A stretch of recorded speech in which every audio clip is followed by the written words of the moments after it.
इस वक्त पूरे देश में आम चुनाव 24 का शोरगुल भरपूर सुनाई दे रहा है।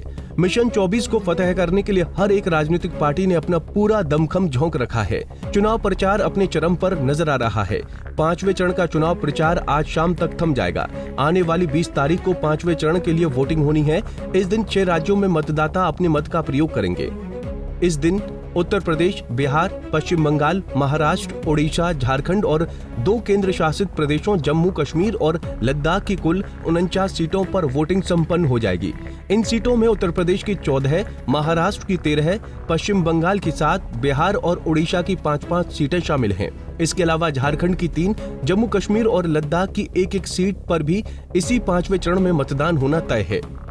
5वें चरण में जिन सीटों पर वोटिंग होनी है वहां 2019 में कुल 62.1% मतदान दर्ज किया गया था। सबसे ज्यादा 80.13% मतदान पश्चिम बंगाल में हुआ था। वहीं 34.6% वोटिंग के साथ जम्मू कश्मीर इस सूची में सबसे नीचे था।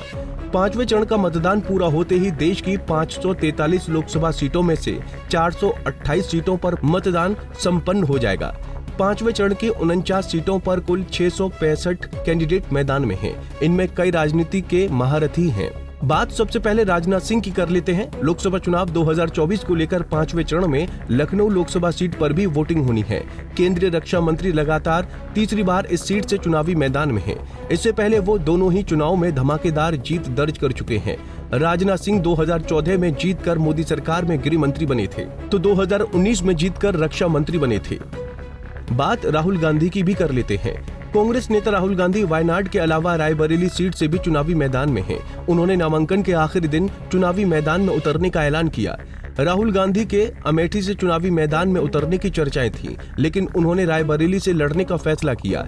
राहुल गांधी लगातार जनसभाएं कर रहे हैं और रायबरेली से गांधी परिवार का रिश्ता बताकर जन समर्थन मांग रहे हैं।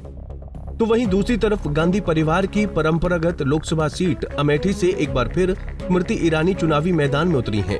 उन्होंने 2019 के लोकसभा चुनाव में राहुल गांधी को अविस्मरणीय शिकस्त दी थी। स्मृति के सामने इस बार राहुल गांधी नहीं बल्कि कांग्रेस के पुराने विश्वास पात्र नेता किशोरी लाल शर्मा को चुनावी मैदान में उतारा है। महाराष्ट्र की वीआईपी सीट मुंबई उत्तर से बीजेपी के पीयूष गोयल चुनावी मैदान में है। पीयूष गोयल के सामने कांग्रेस के नेता भूषण पाटिल हैं। पीयूष गोयल केंद्र सरकार में वाणिज्य और उद्योग मंत्री हैं। वो 3 बार राज्यसभा के सदस्य भी रह चुके हैं और पहली बार लोकसभा चुनाव लड़ रहे हैं। महाराष्ट्र की डिंडोरी लोकसभा सीट पर लगातार 3 बार से बीजेपी का कब्जा रहा है। इस सीट से बीजेपी ने सांसद भारती पवार को फिर से मैदान में उतारा है। भारती पवार भी केंद्र में मंत्री हैं और 2014 के लोकसभा चुनाव में भारती पवार एनसीपी के टिकट पर बीजेपी के हाथों हारी थी। पिछले 3 चुनाव में यहां बीजेपी और एनसीपी में कड़ी टक्कर देखने को मिली थी। इस बार राष्ट्रवादी कांग्रेस पार्टी शरद चंद्र ने भास्कर आगरे को टिकट दिया है। लोकसभा चुनाव 2024 के लिए 5वें चरण में बिहार की सारण सीट पर भी वोटिंग होनी है, जो कि लालू प्रसाद यादव की परंपरागत सीट मानी जाती है।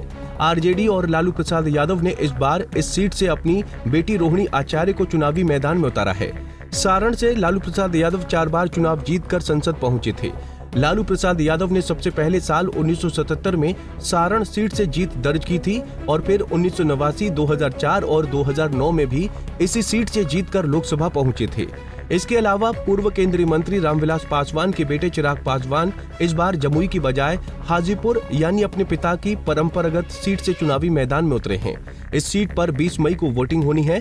चिराग पासवान का मुकाबला आरजेडी नेता शिवचंद्र राम से है। महाराष्ट्र की कल्याण लोकसभा सीट भी वीआईपी मानी जा रही है, क्योंकि इस सीट से महाराष्ट्र के मुख्यमंत्री एकनाथ शिंदे के बेटे श्रीकांत शिंदे चुनावी मैदान में हैं। श्रीकांत शिंदे के सामने शिवसेना यूबीटी ने वैशाली दरेकर राणे को चुनावी मैदान में उतारा है। फिलहाल 20 मई को होने वाला मतदान काफी अहम माना जा रहा है। अब ये तो 20 तारीख को ही पता लगेगा कि वोटिंग प्रतिशत अपने कौन से पैमाने को क्रॉस कर पाता है। क्या अपना पिछला रिकॉर्ड तोड़ पाएगा? राष्ट्रीय राजनीति की दुनिया में एक बड़ा सवाल है। हमसे जुड़े रहने के लिए हमारे YouTube चैनल को सब्सक्राइब करें और नई वीडियो की नोटिफिकेशन के लिए बेल आइकॉन को दबाएं।